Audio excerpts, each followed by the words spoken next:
अंतर्राष्ट्रीय दिव्यांगजन दिवस पर झारखंड समेत देश भर में कई कार्यक्रमों का आयोजन। राष्ट्रपति ने दिव्यांगजनों के सशक्तिकरण में योगदान देने वालों को राष्ट्रीय पुरस्कार से किया सम्मानित।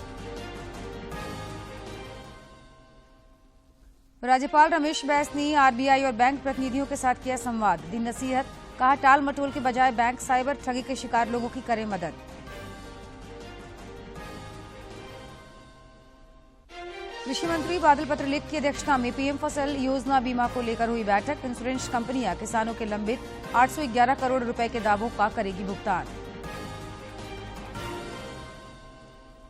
और परमवीर चक्र विजेता अमर शहीद अल्बर्ट एक्का की पुण्यतिथि और देश के प्रथम राष्ट्रपति राजेंद्र प्रसाद की जयंती आज। राज्यपाल और मुख्यमंत्री ने दी श्रद्धांजलि।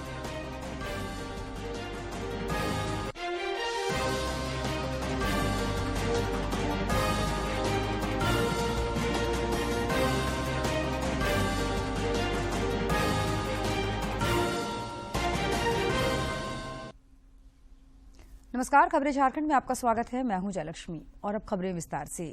अंतर्राष्ट्रीय दिव्यांगजन दिवस पर आज झारखंड समेत देश भर में कई कार्यक्रमों का आयोजन किया जा रहा है। इस अवसर पर नई दिल्ली स्थित विज्ञान भवन में आयोजित विशेष कार्यक्रम में राष्ट्रपति द्रौपदी मुर्मू ने दिव्यांगजनों के सशक्तिकरण की दिशा में उत्कृष्ट कार्य करने के लिए राष्ट्रीय पुरस्कार प्रदान किया। इसमें व्यक्तियों के अलावा दिव्यांगों के लिए काम करने वाले संस्थानों, संगठनों, राज्यों और जिलों को भी पुरस्कृत किया गया। साथ ही साथ दिव्यांगों के सशक्तिकरण की दिशा में काम करने वालों को राष्ट्रीय पुरस्कार से सम्मानित किया गया। मौके पर केंद्रीय सामाजिक न्याय अधिकारिता राज्य मंत्री रामदास अठावले समेत कई गणमान्य लोग मौजूद थे। श्रेष्ठ दिव्यांग बाल एवं बालिका श्री विनायक बहादुर उत्तर प्रदेश बिहार राज्य पुरस्कार वर्ष 2017-2019 में सर्वश्रेष्ठ पैरा खिलाड़ी के रूप में राष्ट्रीय पुरस्कार और वर्ष 2020 में बाल शक्ति पुरस्कार प्रदान किया। श्री विनायक बहादुर उत्तर प्रदेश। अंतर्राष्ट्रीय दिव्यांगजन दिवस को मनाने का उद्देश्य दिव्यांगता से जुड़े मुद्दों के बारे में जागरूकता को बढ़ावा देना, उनके लिए एक स्वस्थ वातावरण बनाना है ताकि वे एक सम्मानजनक जीवन जी सके। वे बिना किसी भेदभाव के राजनीतिक, सामाजिक, आर्थिक, सांस्कृतिक तथा खेल जैसे गतिविधियों में भाग ले सकें, ऐसे माहौल का निर्माण करना है। मैं आज पुरस्कृत सभी व्यक्तियों को और संस्थानों को बधाई देती हूँ। ये पुरस्कार आपको दिव्यांगजनों के जीवन में सकारात्मक परिवर्तन लाने की दिशा में आपके उत्कृष्ट योगदान को मान्यता देने का एक प्रयास है। मैं आशा करती हूँ कि अन्य संगठन और व्यक्ति आपसे प्रेरणा लेंगे। और प्रधानमंत्री नरेंद्र मोदी ने अंतर्राष्ट्रीय दिव्यांगजन दिवस पर शुभकामनाएं दी हैं। दिव्यांग दिवस पर मैं दिव्यांग बहनों और भाइयों के साहस और उपलब्धियों की सराहना करता हूं। पीएम मोदी ने कहा कि सरकार ने दिव्यांगों को आगे बढ़ाने में और सक्षम बनाने में कई कदम उठाए हैं। भारत निर्वाचन आयोग ने अंतर्राष्ट्रीय दिव्यांगजन दिवस पर एक वीडियो जारी कर दिव्यांगजनों को सम्मानित किया है। इसके प्रति सम्मान, उनको बराबरी और वो हमसे ज्यादा काबिल हैं ये समझने का दिन है आज, और इसको पूरे वर्ष अपने अंदर में महसूस करने का और इसका पालन करने का दिन है। इलेक्शन के पॉइंट ऑफ व्यू से अगर हम इसको देखें तो पहली विषय आती है कि इंक्लूसिव हम कैसे इसको बनाएंगे। तो हमारे पास जो इलेक्टरल रोल है उसमें अधिक से अधिक पीडब्ल्यूडीज अपना नामांकन करें और साथ ही साथ उनको वोटिंग की पूरी सुविधा मिले। तो आज 3 दिसंबर को इलेक्शन कमीशन अपना ये रिजॉल्व दोहराता है कि पीडब्ल्यूडी वोटर्स 100% हमारे रोल में शामिल हों। उनके मतदान की प्रक्रिया चाहे वो घर से करना चाहे वो बूथ पर आना चाहे, वो पूरी तरीके से समावेशी हो और सुगम हो, इंक्लूसिव हो और एक्सेसिबल हो। हम इसमें जितना भी इनोवेशन करना है और जो भी टेक्नोलॉजी का यूज करना है उसके माध्यम से इसको पूरी तरीके से इंक्लूसिव और एक्सेसिबल बना रहे हैं और आगे भी 100% बनाएंगे। समाज से लेने के लिए तो इंसान को कुछ नहीं चाहिए, लेकिन देने के लिए सक्षम होना जरूरी है। यह बात आपको सही जान पड़ती होगी, लेकिन इस बात को मिथक साबित किया है चतरा जिला के कान्हाचट्टी प्रखंड के सुदूरवर्ती गांव लहरा लुटुकदाग निवासी दिव्यांग युवक उपेंद्र कुमार यादव ने। अंतर्राष्ट्रीय दिव्यांग दिवस पर आप देखिए ये खास रिपोर्ट। चतरा जिला के कान्हाचट्टी प्रखंड के सुदूरवर्ती गांव लारा लुटुदाग निवासी दिव्यांग युवक उपेंद्र कुमार यादव को चलने फिरने में काफी दिक्कतें हैं, लेकिन बावजूद इसकी वो 1.5-2 किलोमीटर दूर जाकर निर्धन छात्र छात्राओं के बीच निःशुल्क शिक्षा का अलख जगा रहे हैं। उपेंद्र कुमार यादव की यह क्लास एक टूटे फूटे सरकारी भवन परिसर में सचती है, जहां वे 9वीं तक के बच्चों को 2 शिफ्ट में पढ़ाते हैं। अपने दिमाग में उस समय ले लिए थे, क्योंकि हम सोचे ये बात कि हम कुछ करके दिखाएंगे। उसी समय तो एक हम अपना गांव में ट्यूशन देते थे 10 बच्चे को, तो इधर से एक दिन गुजर रहे थे तो बहुत मतलब बच्चे लोग खेल रहे थे, तो उन लोग बोले कि सर मेरा भी आप हेल्प कीजिए, तो इन लोग का भी मैं मतलब हेल्प करने के लिए चालू किए। दिव्यांग उपेंद्र ने बताया कि संसाधनों की कमी के बावजूद वे इन छात्रों के बीच पठन पाठन का जुगाड़ अपने अपने बल पर कर रहे हैं, लेकिन उन्हें इस कार्य में राज्य सरकार से भी मदद की अपेक्षा है। छठा से उन लोग को मतलब 6 बजे से 7 बजे तक ले देते हैं, और पहला से जो 5वां तक ले जो है उस लोग को 7 से 9 तक देते हैं। कि हम अपने से पढ़ाई मतलब जो कर रहे हैं, सरकार मेरा मदद करे कि आने जाने के लिए भी और मेरा पढ़ने के लिए भी। विकलांग स्कूटी चाहते हैं। उपेंद्र कुमार यादव के पिता गुजरात में महज 8,000 रुपए की नौकरी करते और उन्हीं रुपयों से इनके परिवार का गुजर बसर होता है। आर्थिक तंगी से जूझते हुए काफी मशक्कत के बाद उपेंद्र ने इंटर की पढ़ाई पूरी की और वह आगे भी पढ़ना चाहते हैं। इधर है, और यहाँ का ये प्रॉब्लम है कि नेटवर्क भी नहीं काम करता है, इसलिए मैं मतलब निःशुल्क शिक्षा देने के काम किए, और मेरा सोच था कि बच्चे लोग को मतलब मेरा जैसा किसी बच्चा को नहीं हो। दिव्यांग उपेंद्र के जज्बे और जुनून ने स्थानीय लोगों को भी काफी प्रभावित किया है। साइकिल नहीं मिले, साइकिल से अच्छा है कि साइकिल मिलने के बाद में क्या होता है कि उनको सहारा पैंडल नहीं मार पाएगा, उनके पीछे कोई आदमी नहीं मिलेगा। उसका चल एक जो 3 पहिया जो स्कूटी जो होता है, यदि वो मिल जाए तो मैं इनका लिए बहुत बहुत धन्यवाद हम लोग देते हैं। जाता है और निःशुल्क सेवा देता है। अभी उसके साथ इतना कठिनाई है कि आने जाने के लिए उसके पास कोई विकल्प नहीं है, इसलिए हम इस गांव के नाते ये मांग करते हैं सरकार से कि उसको सुख सुविधा दी जाए। कान्हाचट्टी के प्रखंड विकास पदाधिकारी हुलास महतो ने कल्याण विभाग से सिफारिश कर उन्हें अधिक से अधिक लाभ दिलाने का भरोसा दिलाया। इसके अलावा उन्होंने बताया कि उपेंद्र कुमार यादव को प्रधानमंत्री आवास योजना का भी लाभ दिलाने की अनुशंसा की जाएगी। ये कल्याण विभाग को मैं एक प्रस्ताव भेज दूंगा उनके आवेदन के आधार पे। कल्याण विभाग से एक ट्राइसाइकिल वितरण करने का है योजना। स्कूटी मिलेगा या नहीं ये तो मैं अभी नहीं बता पाऊंगा, लेकिन ट्राइसाइकिल के लिए हम लोग प्रस्ताव जिला भेज देंगे। हम चतरा जिले की कान्हाचट्टी प्रखंड निवासी दिव्यांग उपेंद्र की कोशिशें यह दर्शाती हैं कि समाज को देने के लिए सिर्फ अपने जज्बे और हौसले को बुलंद रखना जरूरी है। शारीरिक कष्ट और आर्थिक तंगी इस काम में आड़े नहीं आती। दूरदर्शन समाचार के लिए चतरा से अशोक तुलसियान की रिपोर्ट। राज्यपाल रमेश बैस ने कहा कि साइबर अपराध पर नियंत्रण की दिशा में बैंकों और पुलिस का अहम दायित्व है। राजभवन में भारतीय रिजर्व बैंक द्वारा आयोजित कार्यक्रम को संबोधित करते हुए उन्होंने बैंकों से कहा कि उपभोक्ता की शिकायतों का समाधान शीघ्र, निष्पक्ष और उचित प्रक्रिया से करें। राज्यपाल ने यह भी कहा कि डिजिटल लेन देन तेजी से बढ़ रहा है। अधिकांश वित्तीय सेवाएं ऑनलाइन हो चुकी हैं। ऐसे में ग्राहकों को सुरक्षित वित्तीय लेन देन के लिए रिजर्व बैंक ऑफ अन्य बैंकों को और सक्षम और मजबूत होने की जरूरत है। उन्होंने कहा कि साइबर अपराध से पीड़ित व्यक्ति की सहायता करने के लिए बैंक तत्पर रहे, वहीं उपभोक्ताओं को सुरक्षित तरीके से इंटरनेट बैंकिंग का उपयोग करने के प्रति जागरूक भी करें।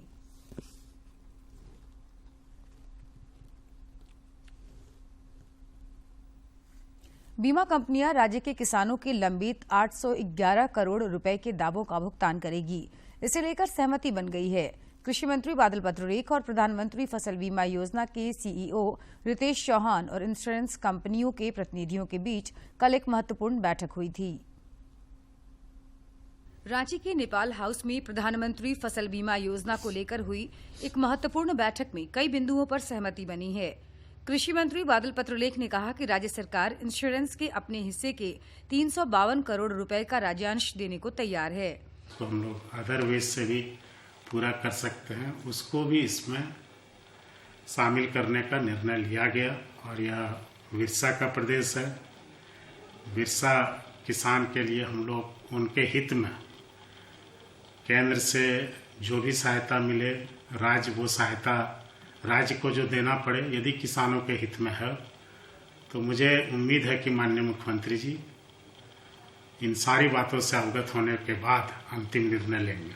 बैठक के बाद प्रधानमंत्री फसल बीमा योजना के सीईओ रितेश चौहान ने कहा कि इंश्योरेंस कंपनियां किसानों के लंबित 811 करोड़ रुपए के दावों का भुगतान करेगी।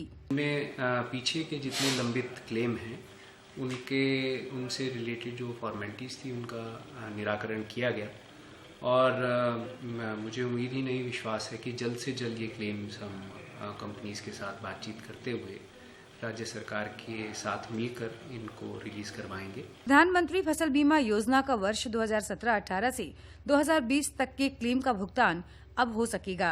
इस दौरान कृषि सचिव समेत कई अधिकारी मौजूद थे। समाचारों का सिलसिला जारी रहेगा, लेकिन इस विराम के बाद।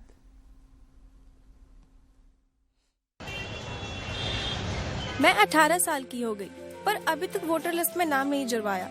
उससे क्या होगा? अभी तक अपना नाम वोटर लिस्ट पे नहीं डाला है, उससे क्या होगा? मेरे पति का ट्रांसफर हो गया है और मैं दूसरी जगह आ गई हूँ। वोटर लिस्ट में अभी तक मेरा नाम नहीं जुड़ा है, उससे क्या होगा?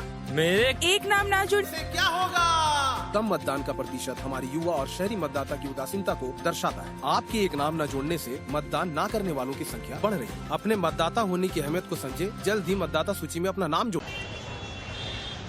मैं 18 साल की हो गई, पर अभी तक वोटर लिस्ट में नाम नहीं जुड़वाया। उससे क्या होगा? अभी तक अपना नाम वोटर लिस्ट पे नहीं डाला है, उससे क्या होगा? मेरे पति का ट्रांसफर हो गया है और मैं दूसरी जगह आ गई हूँ। वोटर लिस्ट में अभी तक मेरा नाम नहीं जुड़ा है, उससे क्या होगा? मेरे एक नाम ना जुड़ से क्या होगा? कम मतदान का प्रतिशत हमारे युवा और शहरी मतदाता की उदासीनता को दर्शाता है। आपके एक नाम न जोड़ने से मतदान न करने वालों की संख्या बढ़ रही है। अपने मतदाता होने की अहमियत को समझे, जल्द ही मतदाता सूची में अपना नाम जोड़ें। वर्ष 1971 के भारत पाकिस्तान युद्ध के हीरो रहे लांस नायक अल्बर्ट एक्का का आज शहादत दिवस मनाया जा रहा है। इस मौके पर राज्यपाल रमेश बैस और मुख्यमंत्री हेमंत सोरेन सहित कई संगठनों के लोगों ने परमवीर चक्र विजेता अमर शहीद अल्बर्ट एक्का की पुण्यतिथि पर रांची स्थित अल्बर्ट एक्का चौक स्थित उनकी प्रतिमा पर पुष्पांजलि अर्पित कर उन्हें श्रद्धांजलि दी।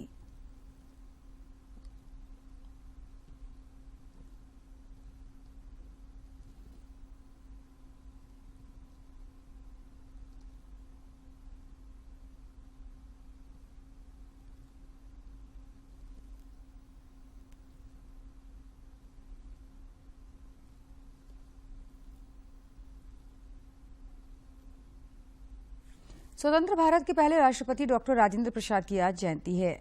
इस मौके पर राज्यपाल रमेश बैस और मुख्यमंत्री हेमंत सोरेन ने राजधानी रांची के डोरंडा स्थित डॉक्टर राजेंद्र प्रसाद की प्रतिमा पर माल्यार्पण कर श्रद्धासुमन अर्पित किए।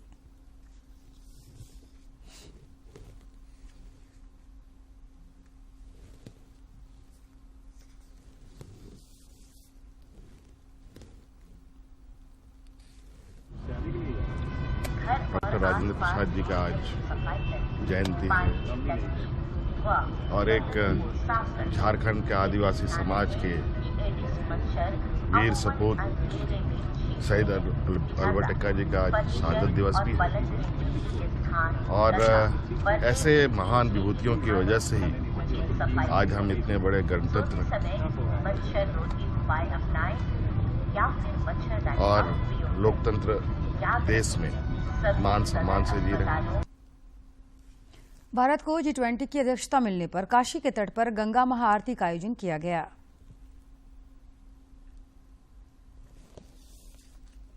निधि द्वारा होने वाली विश्व प्रसिद्ध मां गंगा की विशेष आरती की गई। वाराणसी के सांसद और देश के पीएम नरेंद्र मोदी के नेतृत्व में भारत के बढ़ते रुतबे से काशीवासी बेहद खुश है। मां गंगा के तट पर दीपों से G20 लिखकर दीपदान किया गया और शुभकामनाएं प्रेषित की गई। उपराजधानी दुमका के संथाल परगना महिला महाविद्यालय में एनसीसी कैडेट यूनिट शुरू किया गया है। सिद्धू कान्हू मुर्मू विश्वविद्यालय के कुलपति डॉक्टर सोना झरिया मिंज और एनसीसी कमांडेंट रणधीर सिंह ने दुमका के संथाल परगना महिला महाविद्यालय में एनसीसी कैडेट यूनिट का शुभारंभ किया। संथाल परगना महिला महाविद्यालय का एनसीसी कैडेट यूनिट 160 छात्राओं का होगा और यह हर साल निर्धारित संख्या में छात्राओं का नामांकन होगा। नाम बोलेगा।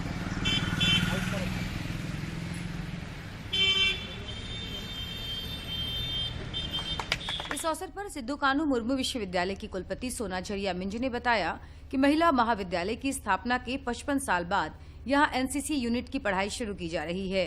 4th गर्ल्स बटालियन यूनिट के तहत यहां एनसीसी की पढ़ाई का मौका मिलेगा। के लिए कॉलेज और एनसीसी एक साथ हाथ मिलाएं तभी हो सकता है, जिससे न केवल स्व का स्वाभिमान परंतु समाज और इसके साथ साथ देश के मान की बात जब जुड़ जाती है। इस दौरान एनसीसी कमांडेंट रणधीर सिंह ने कहा कि समय के साथ छात्राओं के शारीरिक और मानसिक विकास के साथ उनका क्षमता संवर्धन जरूरी है, जिसमें एनसीसी कैडेट यूनिट मददगार साबित होगा। इसमें वाइस चांसलर, प्रिंसिपल मैडम और एनसीसी का सहयोग रहा है। कुल मिलाकर 160 वैकेंसीज महिला कॉलेज को दी गई है, जिसमें प्रत्येक वर्ष 54, 53, 53 का एडमिशन किया जाएगा। दुमका के संथाल परगना महिला महाविद्यालय में एनसीसी की पढ़ाई शुरू होना एक नया युग की शुरुआत है, जो छात्राओं के लिए नए अवसर और संभावनाओं के द्वार खोलेगा। दुमका से आरके नीरद की रिपोर्ट। हजारीबाग सड़क हादसे के शिकार लोगों के परिजनों के बीच राज्य सरकार की ओर से कल मुआवजा राशि वितरित की गई। गिरिडीह गुरुद्वारा में आयोजित कार्यक्रम में विधायक सुदिव्य कुमार सोनू और अपर समाहर्ता विल्सन भेंगरा ने मुख्यमंत्री राहत कोष से 47,75,000 रुपए का चेक बस हादसे के शिकार व्यक्तियों के आश्रितों को दिया। गौरतलब है कि 17 सितंबर को गिरिडीह से रांची आ रहे सिख समुदाय के लोगों का बस टाटी झरिया के पास दुर्घटनाग्रस्त हो गया था। राज्य में पिछले कुछ दिनों से लोगों को ठंड से कुछ राहत मिली है। सभी जिलों में तापमान 10 या 10 डिग्री सेल्सियस से ऊपर है। पिछले 24 घंटे के दौरान डाल्टनगंज में न्यूनतम तापमान 10.1 डिग्री सेल्सियस रिकॉर्ड किया गया।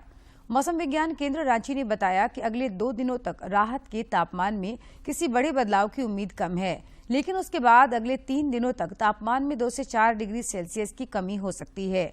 आगामी 8 दिसंबर तक मौसम के शुष्क बने रहने के आसार हैं। देश में एचआईवी के नए संक्रमितों में 46% की कमी आई है। वहीं एचआईवी से होने वाले मौत में 76% की कमी आई है। एचआईवी संक्रमण पर काबू पाया है। बीते एक दशक में देश में एचआईवी के नए संक्रमण के मामलों में 46% की गिरावट आई है, जबकि वैश्विक औसत 32% है। वहीं एड्स से होने वाली मौतों के मामले में भी 76% की कमी आई है, जबकि इसमें वैश्विक औसत 52% है।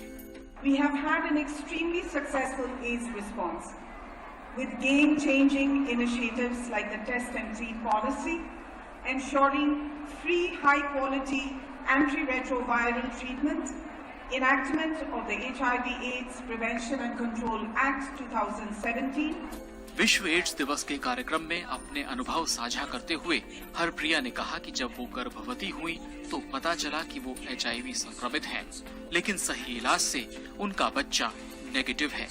जब आईसीटीसी में रिपोर्ट पॉजिटिव आई तो उसके बाद धक्का तो लगा कि अब पता नहीं क्या होगा। फिर आईसीटीसी सेंटर में काउंसलर्स इतने अच्छे हैं अब कि अच्छी काउंसलिंग करी उन्होंने बताया कि अगर हम एआरटी का ट्रीटमेंट प्रॉपर तरीके से लेते हैं तो बच्चा जो है वो नेगेटिव पैदा हो सकता है।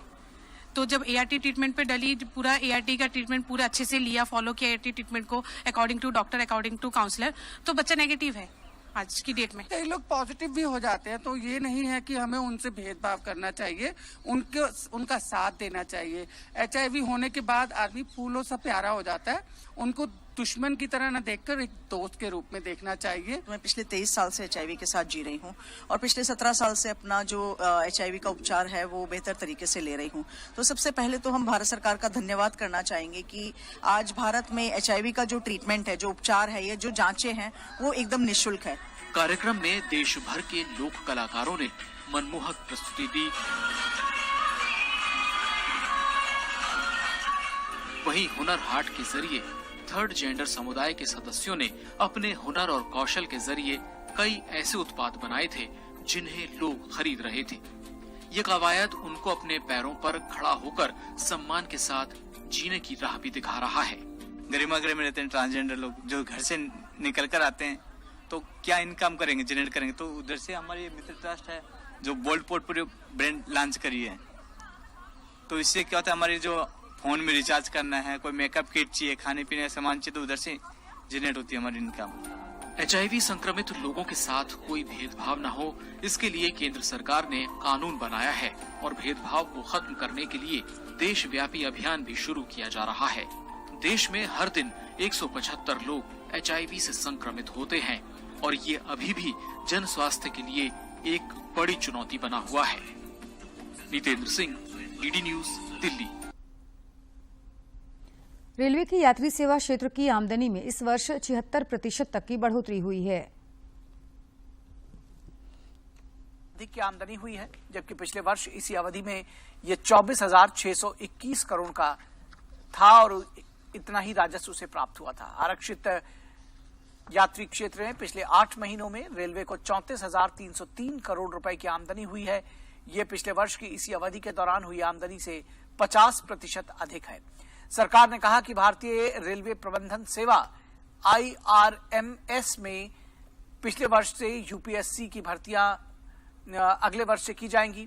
इसके लिए 2 स्तरीय परीक्षा होगी। प्रारंभिक जांच परीक्षा के बाद मुख्य लिखित परीक्षा और साक्षात्कार होगा। सभी पात्र उम्मीदवारों को सिविल सेवाओं की प्रारंभिक परीक्षा देनी होगी। मशहूर अभिनेता देवानंद की आज पुण्यतिथि है। आइए देखते हैं उन पर फिल्माए गए कुछ नगमे। खुला आसमान आंखों में सारी रात जाएगी, तुमको भी कैसे नींद आएगी।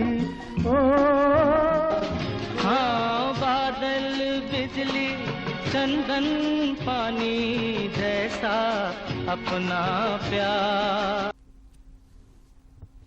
केंद्र सरकार पूरी संवेदनशीलता के साथ जन सामान्य को सुविधाएं पहुंचाने के लिए काम कर रही है, लेकिन निचले स्तर पर राज्यों का डिलीवरी तंत्र इस काम में बाधक बना हुआ है।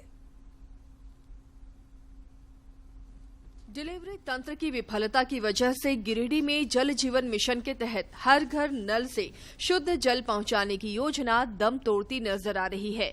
सरकार की यह महत्वाकांक्षी योजना अधिकारियों और संवेदकों की मिलीभगत से भ्रष्टाचार की भेंट चढ़ गई है। गिरिडीह जिले के उग्रवाद प्रभावित पीटार प्रखंड के करबरदाडीह गांव में कागजों पर ही ठेकेदार द्वारा सभी घरों में जल पहुंचा दिया गया है। इतना ही नहीं, ग्रामीणों का ये भी आरोप है कि ठेकेदार द्वारा कनेक्शन देने के लिए रुपए भी लिए गए। उनका कहना है कि ठेकेदार ने कुछ घरों में पैसे लेकर कनेक्शन दिया और बाकी गांव वालों को छोड़ दिया। तकलीफ है, हमारा घर में पाइप नहीं गया है, पीने खाने के रात का पानी नहीं रहता, प्यासले रह जाते हैं। तो यहाँ पे कनेक्शन जो दिया है कुछ दूर में पाइप दे करके छोड़ दिया और एक 2-4-5 घर में दिया है, और जो अपने खुद का पाइप बिछा करके अपने नल का कनेक्शन लिया है और पानी का सुविधा ले रहा है, और ठेकेदार जैसे तैसे करके यहाँ से चले गए। गांव की महिलाओं का कहना है कि उनके घर तक पाइपलाइन लाकर छोड़ दिया गया, लेकिन घर में ये कहते हुए कनेक्शन नहीं दिया गया कि पाइप खत्म हो गई है। आज भी उन्हें दूर से ही पानी लाना पड़ रहा है। समस्या जो मेरे घर में बहुत समस्या पानी का, पानी अगर नल भी नहीं है, इधर नहीं आया उधर आया है तो उधर भी उसी तरह दिक्कत है।